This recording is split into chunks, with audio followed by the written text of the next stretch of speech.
میرا جینا میرا مرنا الہی تیری خاطر ہو۔ تو اللہ تعالیٰ کے ہم پہ احسانات سب سے زیادہ ہیں، سب سے زیادہ جس ذات کا ہم پر حق ہے وہ اللہ تعالیٰ کی ذات ہے۔ اس لیے محبت بھی دنیا میں سب سے زیادہ اللہ سے ہونی چاہیے، سب سے زیادہ محبت اللہ سے ہونی چاہیے۔ جس کے احسانات زیادہ ہوتے ہیں ان سے محبت زیادہ ہوتی ہے۔ ماں کے احسانات باپ سے زیادہ ہیں، اس لیے محبت بھی ماں سے زیادہ ہوتی ہے اور حکم بھی اسی کا ہے۔ تو سب سے زیادہ ہم پر حق اللہ کا ہے اور محبت بھی سب سے زیادہ اللہ سے ہونی چاہیے۔ اس کے بعد دوسرے نمبر پر جس ذات گرامی کا ہم پر سب سے زیادہ حق ہے وہ نبی اکرم رحمت دو عالم خاتم النبیین سید المرسلین حضرت محمد مصطفیٰ احمد مجتبیٰ صلی اللہ علیہ وسلم کی ذات گرامی ہے۔ ان کا حق ہم پر سب سے زیادہ ہے اللہ کے بعد، ماں سے بھی زیادہ ہے، باپ سے بھی زیادہ ہے، اور دنیا کے تمام انسانوں سے زیادہ ہے ہمارے نبی کا ہم پر حق۔ ہمارے نبی کا ہم پر کیوں حق ہے؟ اس لیے کہ ہمارے نبی نہ ہوتے تو ہم تو اللہ کو بھی نہ جانتے۔ ہم نے اللہ کو جانا حضور کی برکت سے، ہم نے اللہ کو پہچانا حضور کی برکت سے، ہم نے اپنے خالق اور مالک کو پہچانا حضور کی برکت سے، ہم انسان بنے نبی کریم صلی اللہ علیہ وسلم کی برکت سے۔ اگر ہمارے نبی نہ ہوتے تو ہم تو حیوان ہوتے۔ یہ جو ہم میں رشتہ داریاں ہیں، یہ جو ہم میں ایک دوسرے کی ہمدردی اور خیر خواہی ہے، یہ سب ہمارے نبی کی تعلیمات کا نتیجہ ہے۔ ہمارے نبی نے بتایا کہ ماں کیا ہوتی ہے، ہمارے نبی نے ہمیں بتایا کہ باپ کیا ہوتا ہے، ہمارے نبی نے ہمیں بتایا کہ اولاد کو کیسے رکھنا ہے۔ ورنہ تو لوگ اپنی بیٹیوں کو ذبح کر دیتے تھے، اپنی بیٹیوں کو زندہ دفن کر دیتے تھے، لیکن ہمارے نبی نے ہمیں اولاد کے حقوق بتائے، ہمارے نبی نے ہمیں بیوی کے حقوق بتائے، ہمارے نبی نے عورت کو خاوند کے حقوق بتائے، ہمارے نبی نے ہمیں بتایا کہ دکاندار کو کیسے دکانداری کرنی ہے، ملازم کو کیسے ملازمت کرنی ہے۔ یعنی یوں سمجھیں اگر حضور نہ ہوتے تو ہم سب اندھیرے میں ہوتے۔ حضور روشنیاں لائے، حضور خود روشنی تھے اور روشنیاں لائے جن کی برکت سے آج ہم روشنیوں میں ہیں۔ اگرچہ ہم گنہگار ہیں اور دین سے دور ہیں، لیکن جو بھی اب بھی ہمارے پاس ہے یہ سب نبی کریم صلی اللہ علیہ وسلم کا صدقہ ہے۔ لہٰذا دوسرے نمبر پر سب سے بڑا حق ہمارے اوپر نبی کریم صلی اللہ علیہ وسلم کا ہے۔ اللہ کا حق ادا کرنا ہے عبادت کے ذریعے، اور نبی کریم صلی اللہ علیہ وسلم کا حق ادا کرنا ہے آپ کی اتباع کے ذریعے سے، آپ کی اطاعت کے ذریعے سے۔ اللہ کی عبادت کرنی ہے اور نبی کریم صلی اللہ علیہ وسلم کی اتباع اور اطاعت کرنی ہے۔ آج امت مسلمہ میں ایک بہت بڑی غلط فہمی یہ بھی آ گئی ہے۔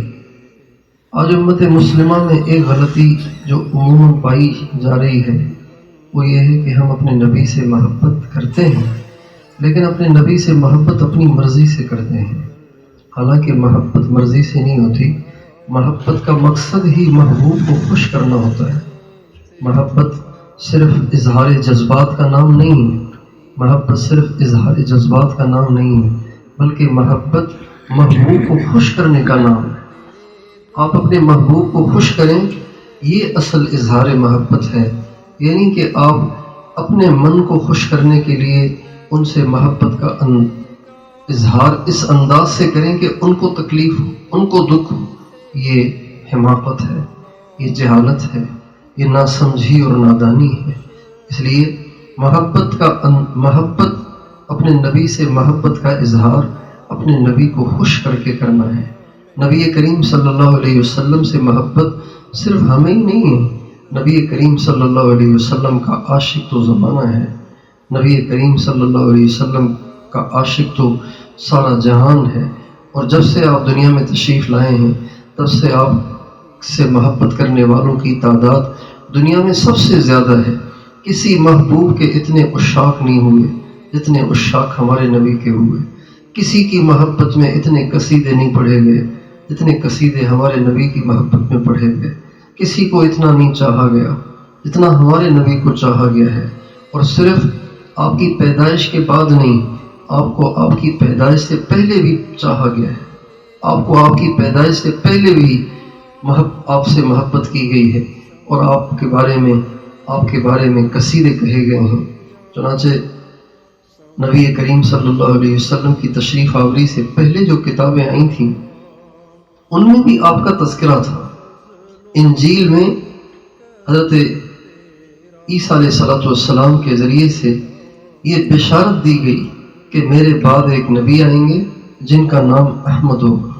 داؤد علیہ السلام سے اللہ نے فرمایا، اے داؤد، میں تیرے بعد ایک نبی کو بھیجوں گا جن کا نام احمد ہوگا اور محمد ہوگا، اور وہ میری رحمت سے نوازے گئے ہوں گے. میں کبھی بھی ان سے ناراض نہ ہوں گا، نہ وہ مجھے کبھی ناراض کریں گے. ایسے ہی موسیٰ علیہ السلام پر بھی اللہ تعالیٰ نے ہمارے نبی کی شان کو اتارا، ہمارے نبی کی شان بتائی.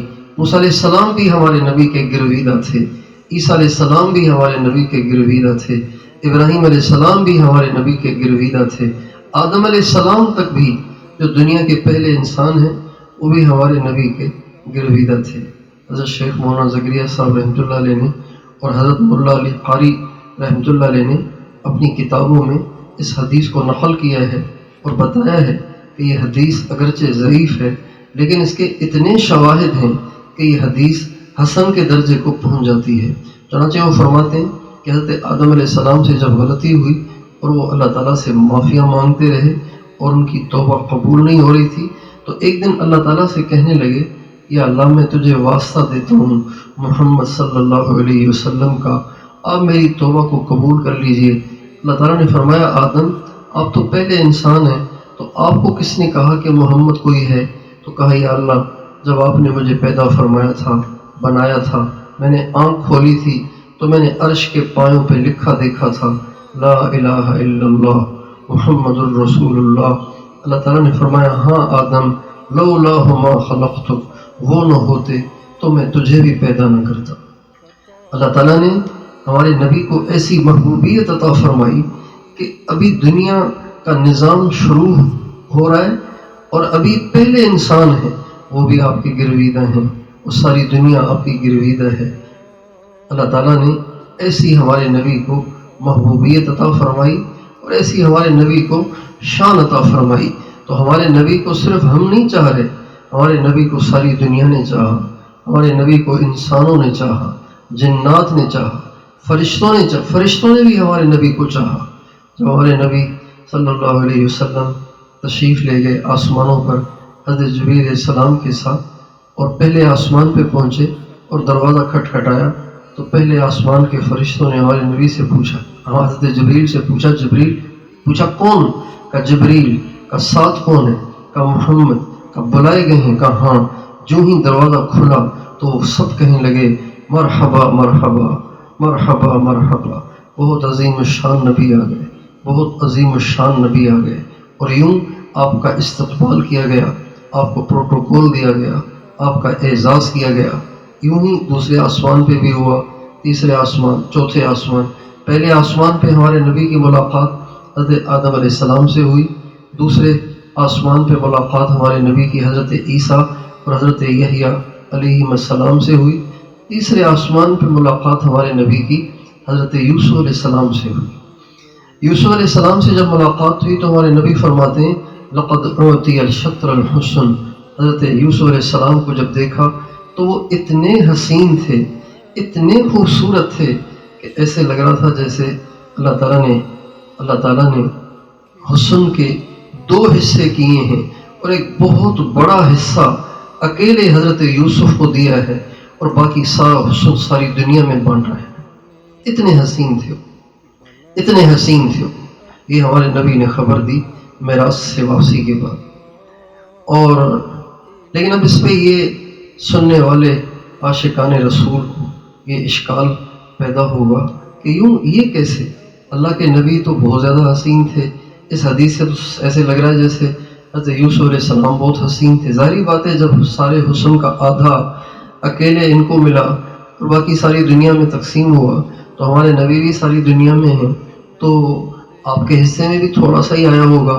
تو اس سے یہ ثابت ہوا کہ یوسف علیہ السلام زیادہ حسین تھے. جبکہ اما عائشہ رضی اللہ تعالیٰ عنہا آپ علیہ الصلوۃ والسلام کے بارے میں ایک موقع پہ فرماتی ہیں لو امی زلیخا لو رأین جبینہ لآثرن بالقطع القلوب علی الید.